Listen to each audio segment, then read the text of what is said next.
कभी सोचा है कि एक मजबूत लोकतंत्र की बुनियाद क्या होती है? वो बुनियाद होती है नागरिकों को मिलने वाले अधिकार।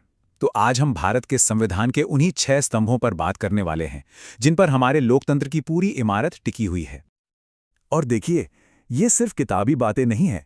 ये संविधान के भाग 3 में दी गई वो गारंटी हैं जिन्हें हम अदालत में लागू करवा सकते हैं।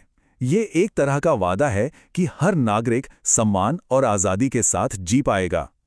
तो फिर ये बुनियादी स्तंभ हैं क्या? चलिए अब एक-एक करके इन 6 मौलिक अधिकारों की दुनिया में चलते हैं और समझते हैं कि ये क्या हैं और हमारे लिए क्यों जरूरी हैं। तो ये हैं वो 6 अधिकार, एक नज़र में। आप देख सकते हैं, समानता से लेकर संवैधानिक उपचारों तक। ये टेबल एक रोड मैप की तरह है जो हमें इस सफर में गाइड करेगा। तो चलिए पहले स्तंभ से ही शुरू करते हैं। हमारा पहला और सबसे जरूरी स्तंभ है समानता। इसका मतलब बिल्कुल साफ है, कानून की नज़र में सब बराबर हैं। धर्म, जाति, लिंग या जन्म की जगह किसी भी आधार पर कोई भेदभाव नहीं हो सकता। अब आता है दूसरा स्तंभ, स्वतंत्रता का अधिकार। ये हमें बोलने की, अपनी बात रखने की, शांति से जमा होने की और तो और देश में कहीं भी आने जाने और बसने जैसी कई बहुत ही महत्वपूर्ण आज़ादियां देता है। तीसरा स्तंभ हमें बचाता है हर तरह के शोषण से। ये इंसानों की खरीद फरोख्त, जबरन काम करवाने और खास तौर पर बच्चों से खतरनाक काम करवाने पर पूरी तरह रोक लगाता है। ये हमारी मानवीय गरिमा को पक्का करता है। चौथा स्तंभ है धर्म की आज़ादी। मतलब हर किसी को यह हक है कि वो अपने तरीके से अपने धर्म को माने, पूजा पाठ करें और अगर चाहे तो अपने धर्म का प्रचार भी करे। पांचवां स्तंभ खास तौर पर अल्पसंख्यकों यानी माइनॉरिटीज के हितों की रक्षा के लिए है।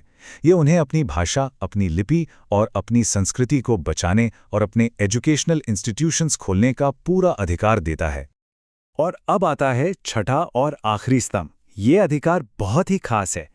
कह सकते हैं कि ये वो मास्टर की है जो बाकी के 5 अधिकारों के दरवाजे खोलती है।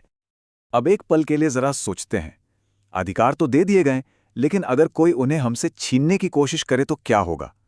यहीं पर सबसे जरूरी अधिकार काम आता है। डॉक्टर अंबेडकर ने इस अधिकार को यूं ही संविधान का दिल और आत्मा नहीं कहा था। पता है क्यों? क्योंकि यही वो अधिकार है जो हमें ये ताकत देता है कि अगर हमारे किसी भी मौलिक अधिकार का हनन हो तो हम सीधा सुप्रीम कोर्ट या हाई कोर्ट जा सकते हैं। असल में ये छठा अधिकार एक कीस्टोन की तरह है। जैसे किसी इमारत में एक पत्थर पूरी इमारत को संभाले रखता है, वैसे ही ये अधिकार बाकी सभी अधिकारों को मजबूती देता है। इसके बिना बाकी अधिकार सिर्फ खोखले वादे बनकर रह जाते। हाँ, पर एक बात समझना बहुत जरूरी है, ये अधिकार असीमित नहीं है। मिसाल के तौर पर बोलने की आज़ादी का मतलब ये बिल्कुल नहीं है कि कोई नफरत फैलाए या हिंसा भड़काए। देश की सुरक्षा और समाज में शांति बनाए रखने के लिए इन पर कुछ जायज़ सीमाएं भी लगाई जा सकती हैं। तो इन सभी स्तंभों का निचोड़ क्या है? ये हमारी जिंदगी में क्यों मायने रखते हैं?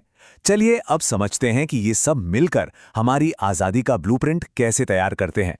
सीधी सी बात है, ये अधिकार हमें सरकार की मनमानी से बचाते हैं, समाज में बराबरी को बढ़ावा देते हैं और लोकतंत्र को मजबूत करते हैं, क्योंकि ये हमें अन्याय के खिलाफ आवाज़ उठाने की ताकत देते हैं।